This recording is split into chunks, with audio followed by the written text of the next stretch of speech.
Welcome to this first expedition talk of 2026. We started doing these online meetings last year, and they were really, really helpful for people joining the trips. And we decided that it was a good idea to do them again this year to start answering questions and solving burning doubts that you might have of the trip that you are about to embark or for trips that you are gonna embark in the future with us. So this one in particular is about the 4-day winter adventure that we are doing in Landmannalaugar in the Icelandic Highlands.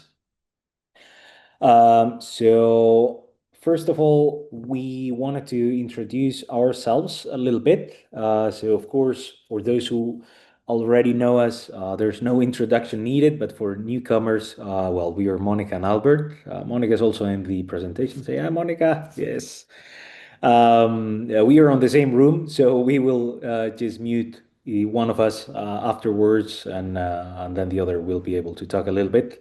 But yeah, so we are Monica and Albert. We are guides and co-founders of Amarok Adventures. We have this small travel agency here in Iceland, and we operate all across the Arctic and Antarctic regions. We just came back a few weeks ago from Antarctica, and we are already very eager to go exploring again into the mountains here in Iceland during the winter. We have been running this company since way before COVID, and we have been guides since way, way, way before COVID. We were both mountain and glacier licensed guides. We were senior polar guides by the Polar Tourism Guides Association. And we are, of course, Icelandic travel agency, a registered travel agency. We are wilderness first responders, professional drivers, mountain lovers, hopefully great cooks, depending on who you ask. And we love doing this kind of experiences. We started the company because we wanted to lead the trips that we used to guide, that we would go ourselves on a personal holiday. But then a few years ago, we decided, okay, that we were a little bit tired of the conventional tours that we were doing, either for other companies or even for Amarok Adventures as private tours, like driving on the ring road and doing a little bit of the Golden Circle, a little bit of the South Coast. Those places, those locations are stunning, and I'm not gonna lie. But we love being out in the mountains and we love taking people out in the mountains. So we decided, why not putting together a short trip that would be available for anyone that is outdoorsy, that likes to go out in the mountains and doing some snowshoeing out into one of the most famous locations in the Highlands. That is not other than Landmannalaugar, the most famous place probably in the Icelandic Highlands. So maybe Monica, you can step in and you can tell us a little bit about this. Yeah, of course. Hi, everyone. We're gonna stay during this winter trip in Landmannalaugar, and as you can see in the map, it's located in the southern highlands of Iceland, and it's like around 200 kilometers from Reykjavik. And as you to know, the total surface of Iceland is 100,000 square kilometers. So Highlands is about 50% of that. So yeah, we are gonna be all these 4 days around this location, Landmannalaugar. So as you can see in this slide, we have two different photos. One is from the winter, the right one is from the summer. Everyone has been here in the summer. You can recognize these colorful mountains, the rhyolite mountains of Landmannalaugar. So in the winter, it's going to be completely different landscape. It's going to be frozen plains, sometimes blizzards and whiteouts, strong winds, and a lot of snow. So the landscape is going to be very different. But of course, the contrast between the black lava and white snow and all the elements there, cold and hot springs and the lights, because one of the most beautiful things, at least by in my opinion, about the winter time in Iceland are the lights. So in the winter the lights are amazing, and especially in Landmannalaugar, we are gonna have beautiful lights. The days now are longer, so we have more light than in January, February. So it's gonna be nice. We can enjoy more hours of light, but we'll have the winter light, so very beautiful. Cool. Thank you, Monica. And just to add something to your presentation, is the same mountain. It's exactly the same mountain, Brennisteinssalda. But yeah, so one thing that has been changing over the last few years is that since last summer, since last early summer, we have our Amarok Adventures base camp in the old harbor of Reykjavik. So we're gonna start the trip right in there. So yeah, basically we are gonna meet with you all in the morning of day one in the base camp. We are gonna give you all the equipment you're gonna need, including the micro spikes, just in case we are gonna find some icy conditions on the way to Landmannalaugar or around the mountain hut. So it's gonna be a small tiny bag that you're gonna keep with you along with a set of snowshoes and hiking poles. The snowshoes we are going to give you are going to be completely depending on your height and weight. So we have a few different kinds of snowshoes, and we are just going to give you the one that fits you completely. After that, we are going to do the briefing about the trip. We are going to talk a little bit about the conditions we are going to expect, a little bit about the itinerary, what we are going to do in the area. We are going to go over every single thing all together, and then we are going to join one of our drivers who's going to take us all the way to Landmannalaugar from the city. And just as so you know, the driver is not going to stay in Landmannalaugar with us. So this driver is going to drop us off in there, and then he or she is going to come just right back into the city and wait until the last day they're going to come back for us. All right. So for getting there, we are using this kind of vehicle, super cheap. We don't know yet which one we are going to use and how many of them we're going to use. We are just waiting to confirm the final size of the trip of the group for this trip.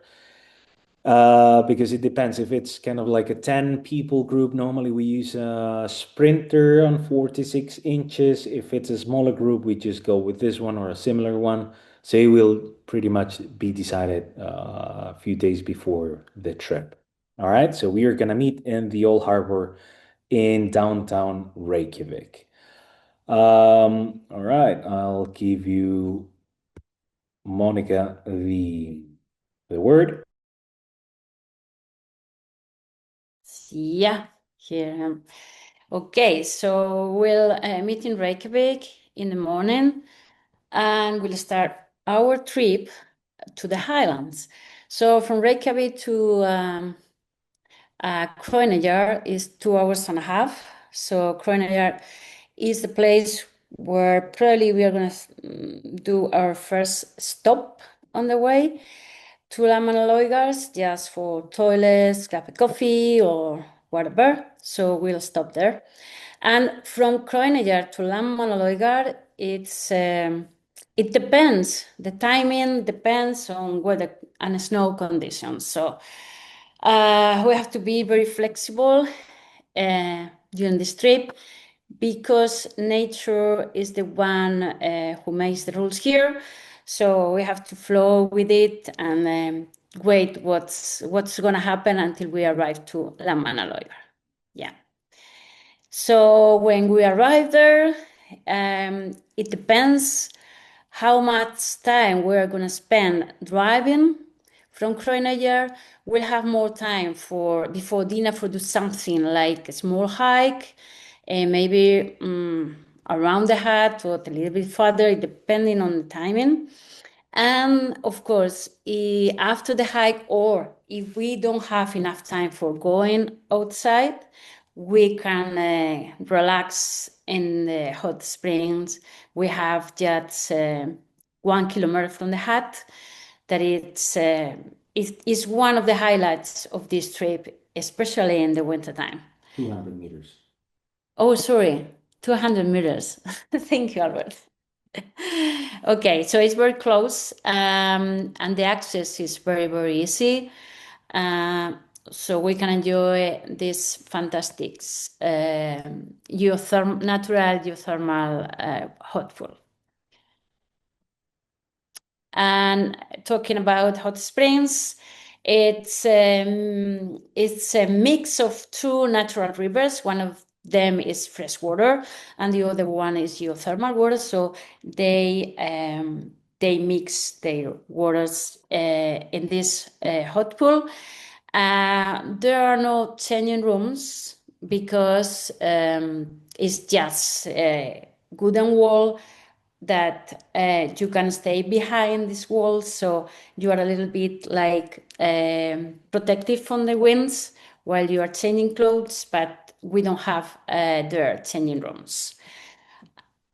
Sometimes the people change clothes in the hut, and then we walk with the towel or with the jacket to the hot pool, and then we leave everything there.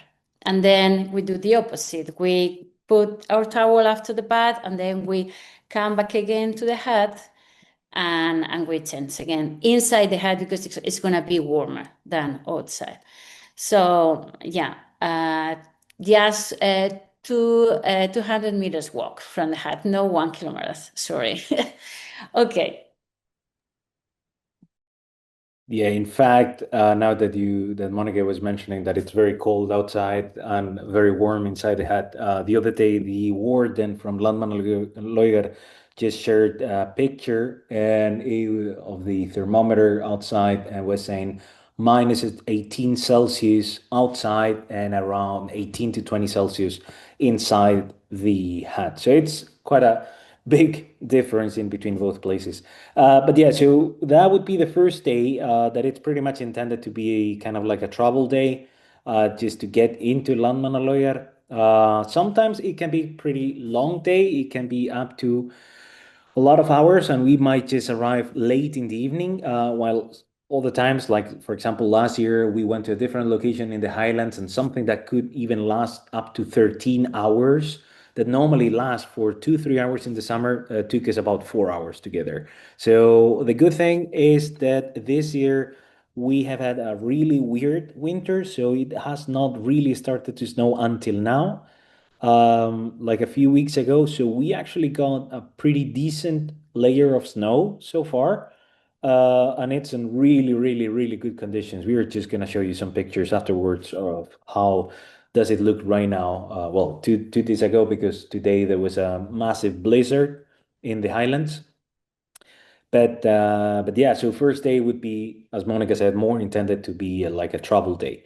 If we can, we will do some activity, but that will depend on how much time does the whole trip delays into Landmannalaugar. And then days 2 and day 3 would be a full snowshoeing days. This would be the same mountain that we were showing you before, Brennisteinsalda, the sulfur wave. So these 2 full days of snowshoeing, the idea is to just leave in the morning from the hut and then come back in the evening if the conditions are good.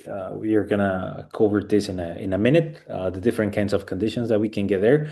And the good thing about Landmannalaugar is that it's pretty much a paradise for snowshoeing. We have so many different trails that can be adjusted depending on what's the weather looking like today, what's the group feeling and the group pace that we are gonna have on this trip.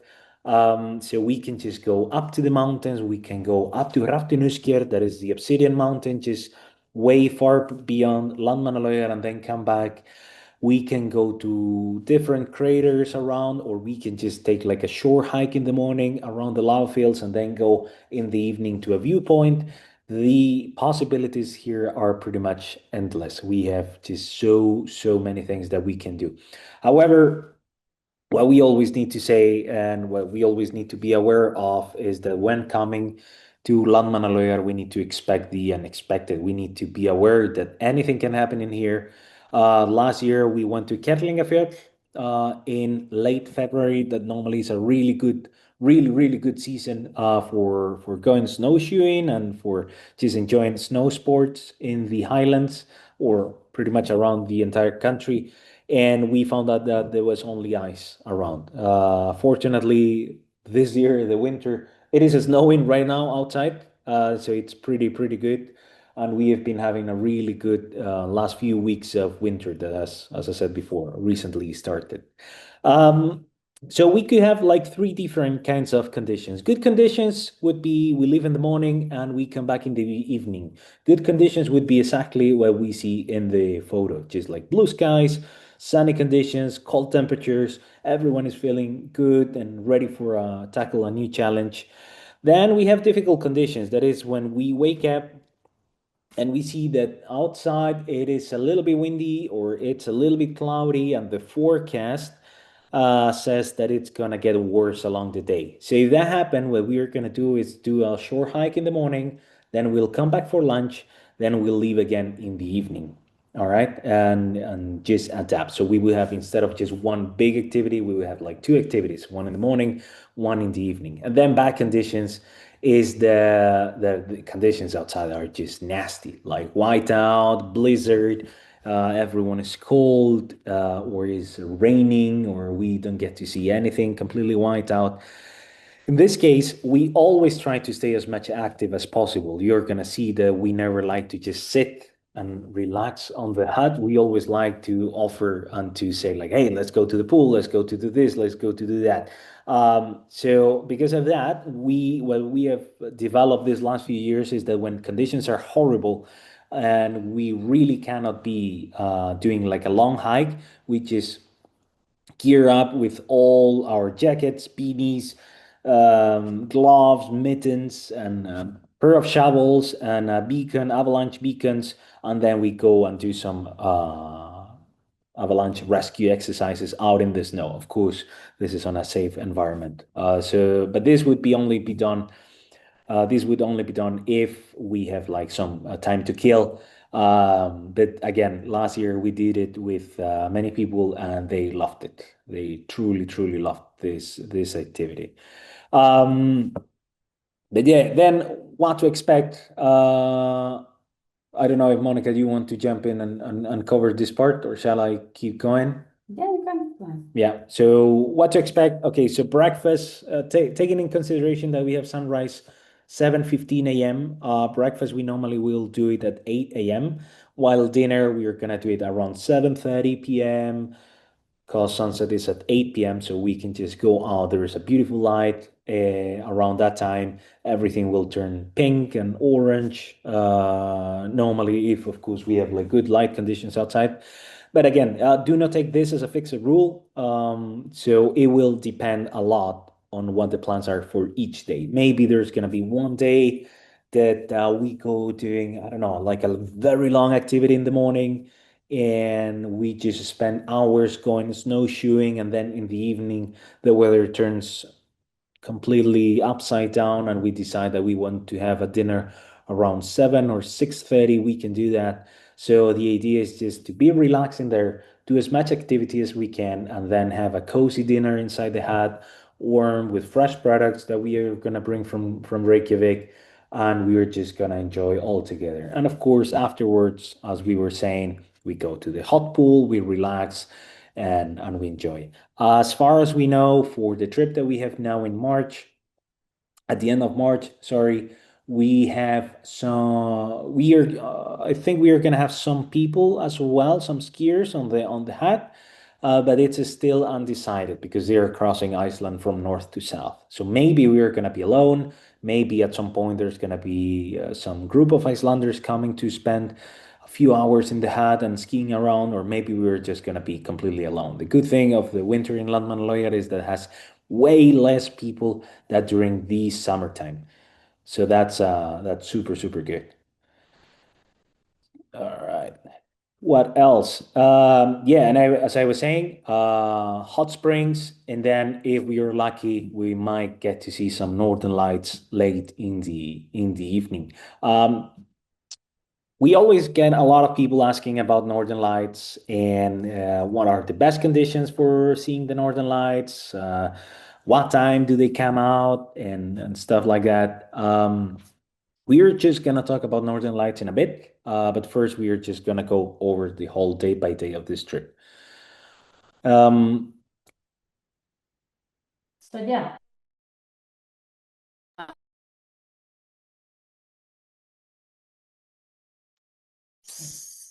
Sorry, we had a little mess with the micro. Okay, so the return rate to Reykjavik is same as we talked before. It depends on weather and snow conditions. So we're gonna be ready at the time we had organized everything with the driver, and then we'll start driving back to Reykjavik, doing the same stops. And from the Hat, it's going to be more unpredictable. From the Hat to Kronajar, and from Kronajar, everything is more predictable because the roads are better. So we'll see how is the weather. Hopefully, it's everything is okay and we can drive normally and in a regular timing. And yeah, and if not, we have some plans B. So maybe we can stop somewhere or for a few hours, or we can continue and arrive to Reykjavik a little bit later. But yeah, it doesn't matter. The thing is to arrive to the BSI, and if it's late, it's late, and winter is winter. So yeah, this is the drop off at BSI in Reykjavik. And we have chosen this location because we think it's convenience for everyone. It's close to the hotels and downtown, so we think it's the best location for drop. and it's very well connected with taxis and just walking distance as well. Yeah.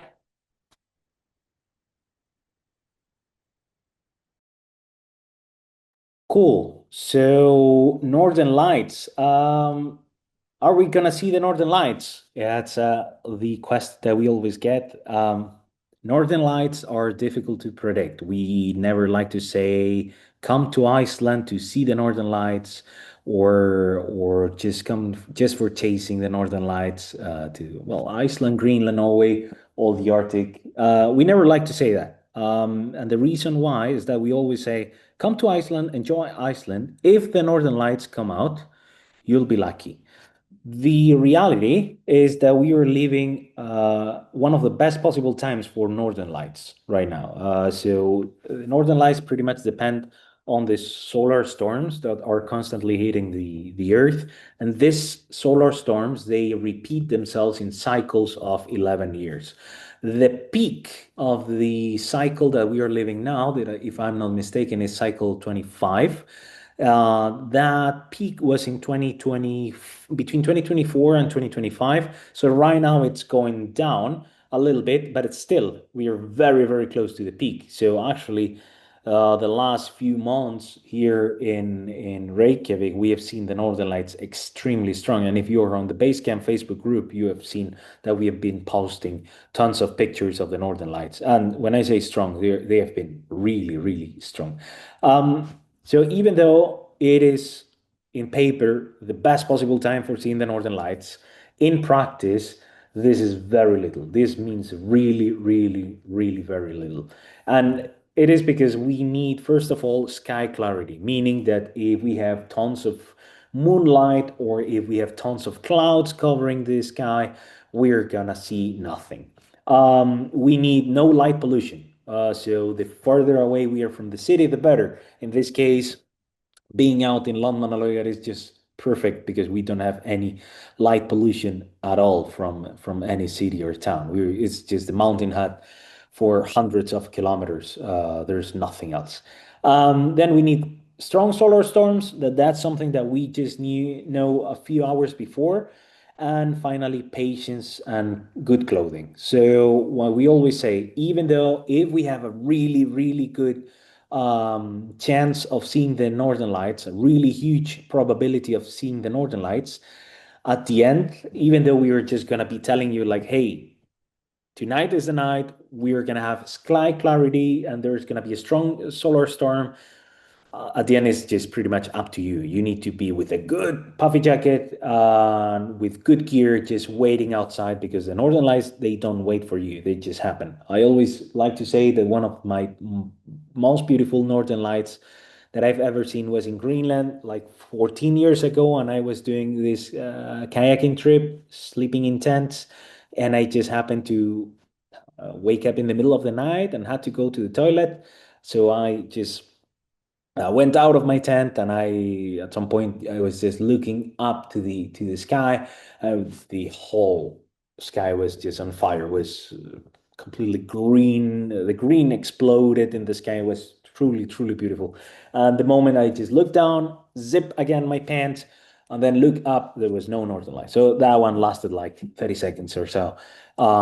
It was the most beautiful northern lights I've ever seen. So if you really, really, really want to see the northern lights and the conditions are good, the key is just to be patient and to have a really good clothing, really good jacket, and being able to wait outside in the cold till the northern lights come out.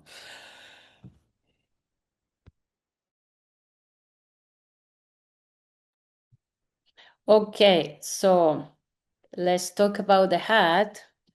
The hut in Landmannalaugar is geothermally heated, so it's a warm and cozy hut. And it's this hut is for the capacity is 80 people, but we are gonna be just a few people there. But even though we are gonna be warm, and of course we'll enjoy the whole hut just for us and maybe some people around, but not. I don't think it's gonna be too many people. So we'll sleep in shared rooms with mattresses. So you just need the sleeping bag, and if we have fully equipped kitchen where we are going to cook our meals and breakfasts, and we'll prepare the lunch there, and everything is going to happen in the kitchen. So it's going to be an important place. And toilets are outside, not very far away, maybe 1 minute walking or less. And then drinking water. So all the water, all the taps around the hut and in the hut is drinkable water. So the only things we don't have in the hut is blankets or pillows. So if you use pillows for sleeping, you need to carry your own pillow. We don't have Wi-Fi, and we don't have power outlets. So maybe you need to carry some power banks with you. And but one thing we have, sometimes it's good, sometimes not, is the connectivity. So we have some connectivity around the hut, but we don't have Wi-Fi. And as I told you before, this is the kitchen. That is a big one. And we are going to spend most of the time in this place inside the hut when we are inside the hut. And it's the headquarters, the kitchens, where we are going to have breakfast, lunch, and dinner. It's a nice place, especially in the winter, because it's cozy and warm, and it's very, very comfortable place. And about meals, we are gonna prepare for you breakfast. We'll have a lot of things for having lunch and dinners, and we'll be the cooks. And while we are outdoors doing snowshoeing, we'll have some snacks. So we'll have lunch on the way for the days we have good conditions. So we have snacks and lunch. And if we have not very good conditions, we'll carry some snacks and we'll have a proper lunch afterwards when we arrive to the hut. All right. So, by the way, remember, tell us about the diet requirements for the people who is gonna come this year. We need to know, at least it's good to know if you have some diet requirements for preparing everything for you. And then you can see in the left side of the slide, this is one of the rooms in the hut where a lot of people is having dinner. And then the right photo, the photo in the right side, it's our headquarters or base camp in Reykjavik, where we have all the foods ready to pack for the trips. So yes, just tell us about if you have anything special, any special conditions in terms of meals, and we'll try to adapt everything to your requirements. Yeah, there's nothing or no place where we can purchase around. So if you have any conditions that we need to be aware of, time is now or never. And of course, we have the important important thing is not the most important, but it helps sometimes, especially when the weather is very bad outside. So if you want to purchase some alcohol, and you have to know that it's not included on the trip.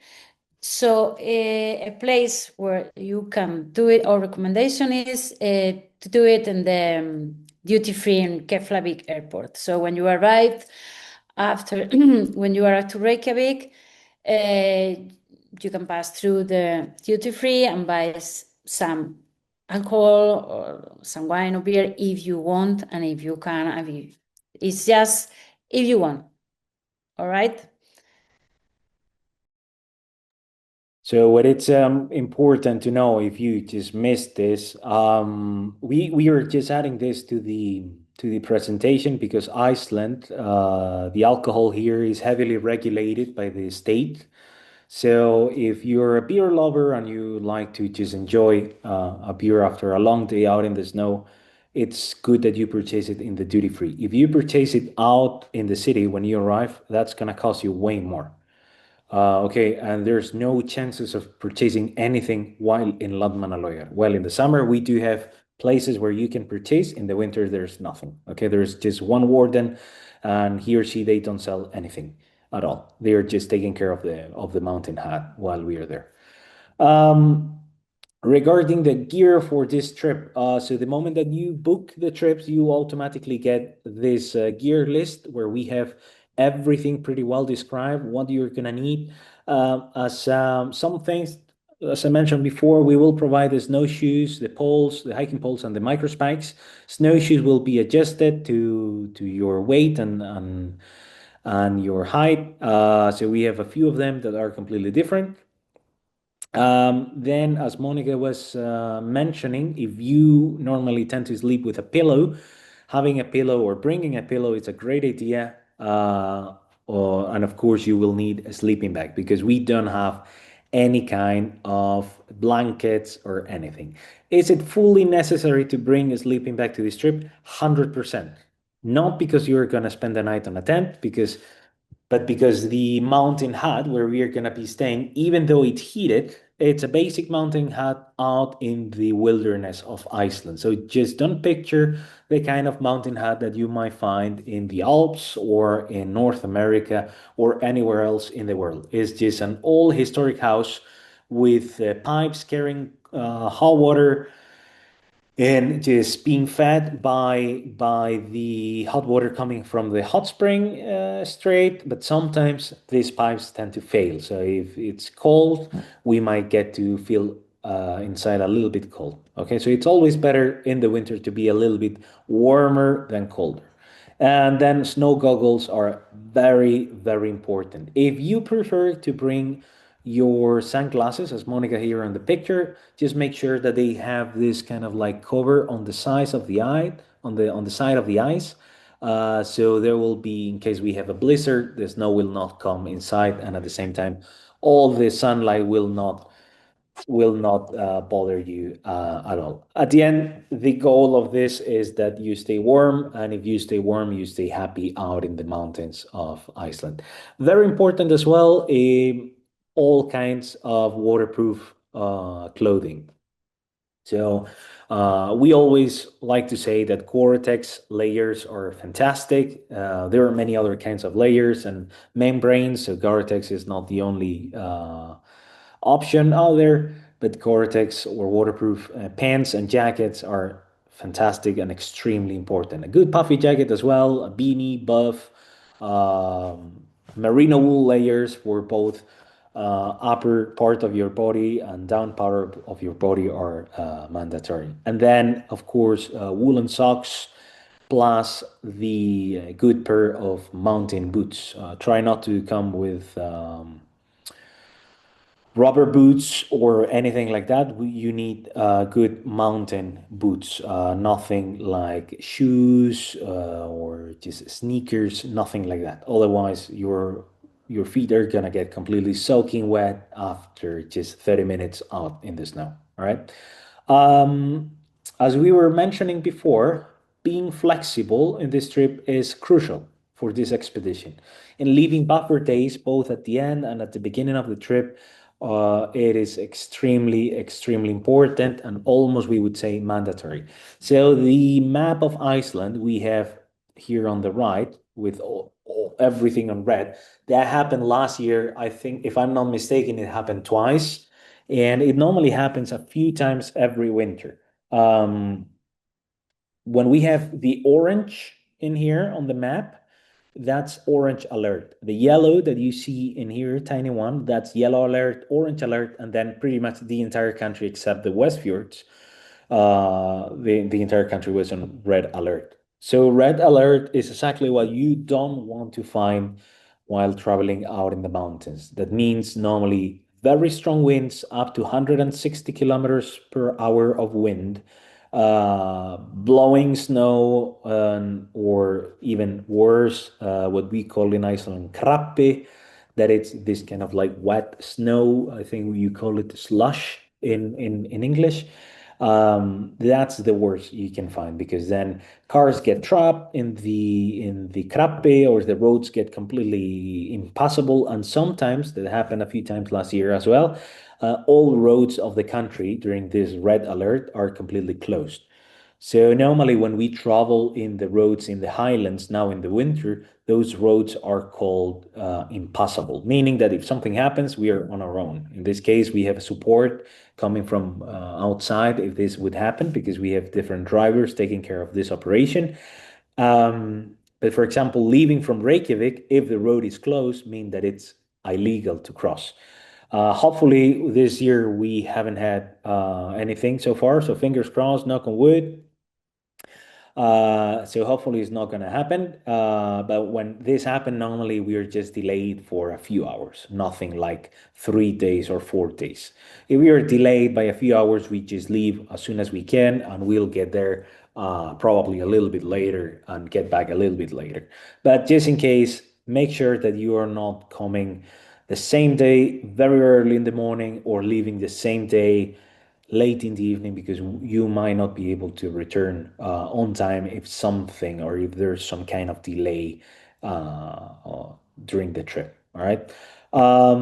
Then, and it's something that we never get tired of telling, is that for this trip, you should have an insurance. Having an insurance, even though we say it's mandatory, it always happens from time to time in every of all our trips that someone comes without any kind of insurance. Um, the insurance basically should cover any kind of flight cancellation, weather disruption of the trip, change of plans, as part of what we were talking now. Like if there's a completely change of plan, and we were supposed to go from the 24th to 27th, and because of a storm, we end up going from the 25th to the 28th, hopefully not. your insurance will take care of just arranging a new hotel and arranging new flights, and you will not be in a big problem. But then, travel insurance should cover rescue and treatment in case of an accident because we are going to be out in the mountains for several days. So in Iceland, just to give you a little bit of an idea, rescues that are done by the rescue teams are normally free of charge. However, the rescue teams do not own the helicopter. So helicopters, they belong to the Coast Guard, and Coast Guard rescue by helicopter normally costs quite a lot of money, can be up to 18,000 US dollars per rescue, if they cannot come with a car or if your situation is severe and you need to be evacuated via helicopter. So unless you really want to have a very expensive holidays, it's good to have an insurance that normally costs around $100 for a trip like this, or even less with some insurances, and you are just completely worry free. You don't need to worry about anything when coming to a trip. You know that you're going to be fully insured. Um, yeah, if anyone needs any kind of suggestion around insurances, you can always email us and we are happy to provide this information firsthand. All right. Then, in terms of requirements, how fit you need to be for this trip. So, we like to say that even though this is kind of like a very active trip during the winter, blah, blah, blah, this is not a trip for someone that is extremely highly experienced on snowshoeing and skiing only. We would say that this trip is for everyone who is experienced and loves going outdoors and enjoys being out in the wilderness and taking new challenges and enjoying the outdoors in sometimes bad conditions with a group of new friends, and just finds pleasure on enjoying new landscapes, new challenges, and blah, blah, blah. However, it is very good to be able to hike around 15 kilometers, that would be around 8 miles, for several consecutive days during winter conditions. So it's not the same as hiking in the summertime with really nice conditions or rainy conditions. The winter tends to be a little bit more tiring because of the cold.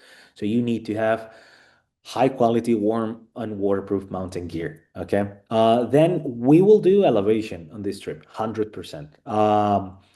We are gonna do between 400 meters. Well, we can say we are gonna do between 100 meters elevation gain to 700. That would be the highest peak that we can just climb on the area. But otherwise, it's gonna be around 400 meters. So if conditions are good, rather than doing like big ascents to any kind of mountain, we like to do distance to try to get to the most remote places we can. Then you need to have a very positive mindset. You need to look at the storm and say, hey, we are just gonna finish this challenge as a team and we're gonna get to the hut, and you're gonna be positive about it. So you need to have also a strong sense of determination. If you come to this trip with with a different kind of mood, then definitely you're not going to enjoy, because you will see that we are always trying everyone to just have a positive mindset, even if it's like a blizzard and a whiteout outside. We're always going to be saying like, hey, let's go, let's try to do I don't know, ice snow cave in here and build an igloo and try to do some avalanche rescue exercise in here to show you how this avalanche beacon work, blah, blah, blah. And then, of course, as we just said, you gotta stay flexible. That's one of the most important things. You need to understand that when traveling in Iceland in the winter, you need to be extremely flexible. The weather has the last word. It happens many times that, as I said before, roads get completely closed and people start just freaking out. What are we going to do? We just need to wait. We just need to wait and adapt to whatever the weather throws to us. Okay. There's nothing else we can do. There's no one else we can call to see if this road is closed. We just need to adapt to whatever nature throws at us.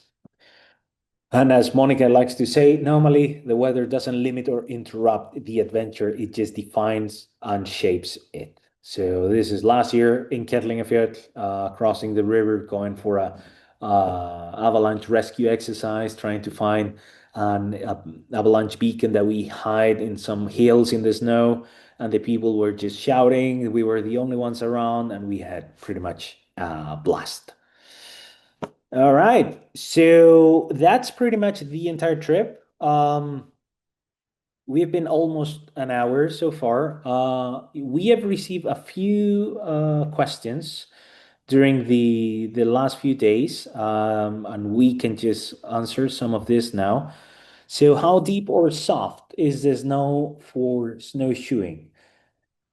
Pretty much depends on each winter. There's no one unique way of saying this. Last winter was horrible. Last winter was just like thick layer of ice and snow, like crust snow was very hard. It was so for snowshoes in the lower areas, higher up in the mountains was a little bit much better. But yeah, so the kind of snow that we normally like to have, it's either like powder snow that is completely well packed.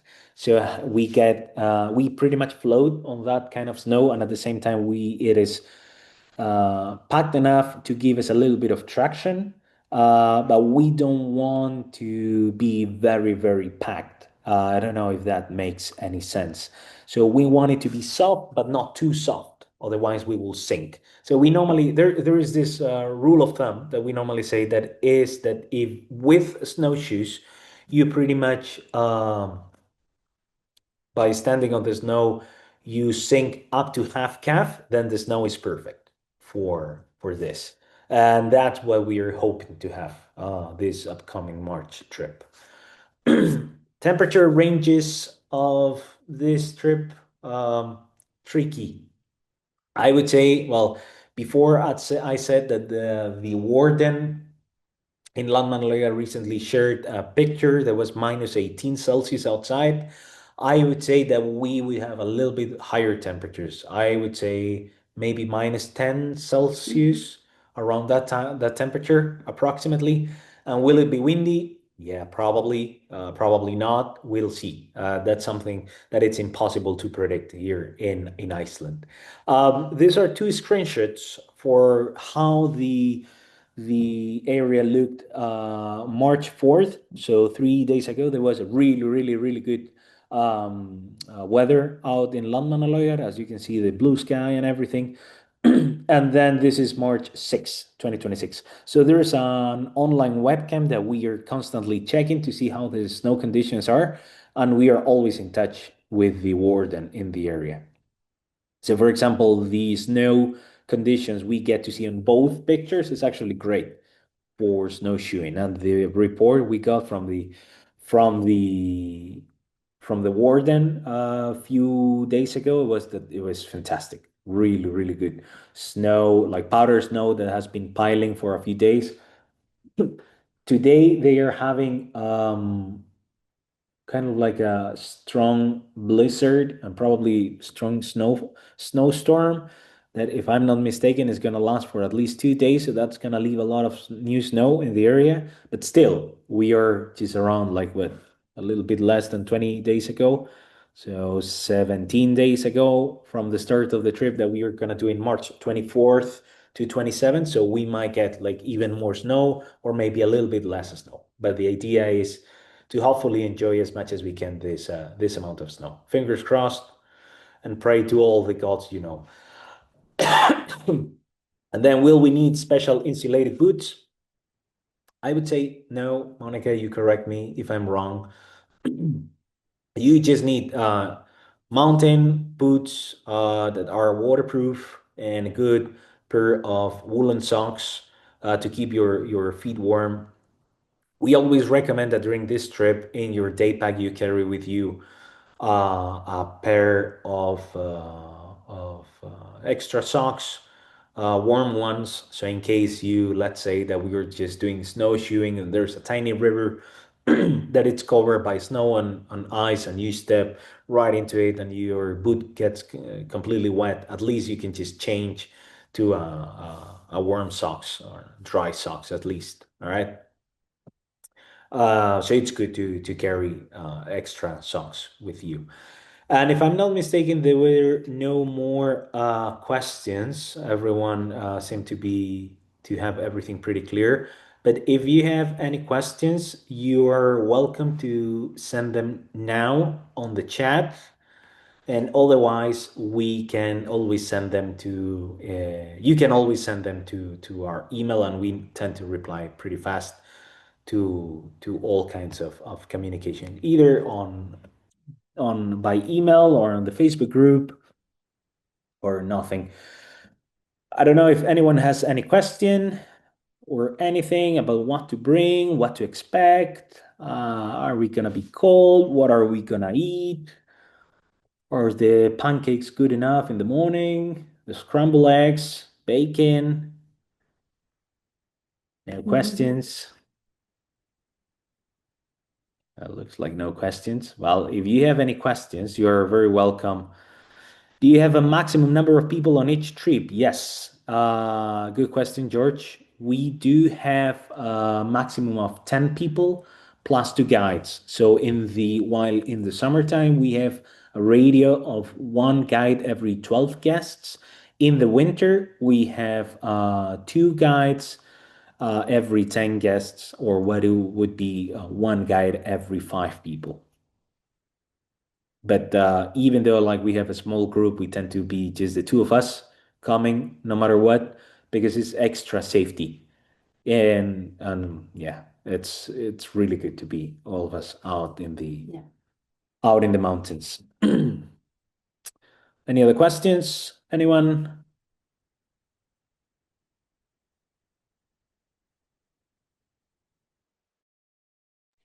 Okay, maybe I would like to mention that it's good to, in terms of clothing and shoes, it's good to have some kind of comfy shoes for the hut, because sometimes we arrive to the hut with wet boots, so we can change to other kind of shoes for being inside, or to use some kind of thick socks, but it's better some comfy shoes for being inside the hut.